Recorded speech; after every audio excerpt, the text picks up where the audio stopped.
കായംകുളത്തെ കുടിവെള്ള വിതരണം സുഗമമാക്കുന്നതിന് വേണ്ടി Kerala water authority Jaljeevan mission Amrut പദ്ധതിയുടെ ഉദ്യോഗസ്ഥരുമായി പ്രത്യേക യോഗം ചേർന്നതായി അഡ്വക്കേറ്റ് യു പ്രതിഭ എം.എൽ.എ. അറിയിച്ചു.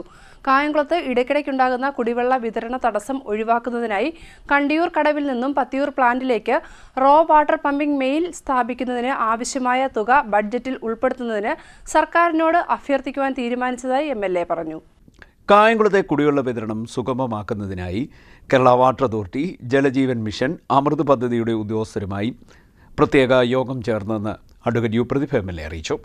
കായംകുളത്ത് ഇടയ്ക്കിടയ്ക്കുണ്ടാകുന്ന കുടിവെള്ള വിതരണ തടസ്സം ഒഴിവാക്കുന്നതിനായി കണ്ടിയൂർ കടവിൽ നിന്നും പത്തിയൂർ പ്ലാന്റിലേക്ക് റോ വാട്ടർ പമ്പിംഗ് മെയിൻ സ്ഥാപിക്കുന്നതിനാവശ്യമായ തുക ബജറ്റിൽ ഉൾപ്പെടുത്തുന്നതിന് സർക്കാരിനോട് അഭ്യർത്ഥിക്കുമെന്നും എം.എൽ.എ. പറഞ്ഞു.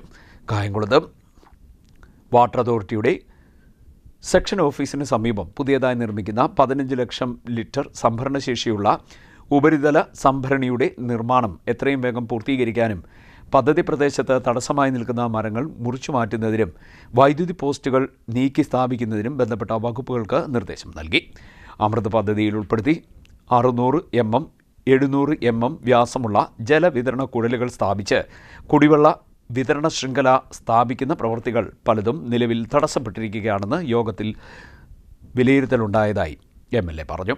ഇത് പരിഹരിക്കാൻ പൈപ്പ് ലൈൻ കടന്നുപോകുന്ന റോഡുകളിൽ പലതും ഇപ്പോൾ നവീകരിച്ചിട്ടുള്ളതിനാൽ നിലവിലുള്ള അലൈൻമെൻറ്റിൽ മാറ്റം വരുത്തി നവീകരിച്ച റോഡുകൾക്ക് കേടുപാടുകൾ ഉണ്ടാകാത്ത രീതിയിൽ പുതിയ റൂട്ട് തയ്യാറാക്കുന്നതിന് നിർദ്ദേശം നൽകിയെന്നും എം.എൽ.എ. പറഞ്ഞു. CDNet news, Kayamkulam.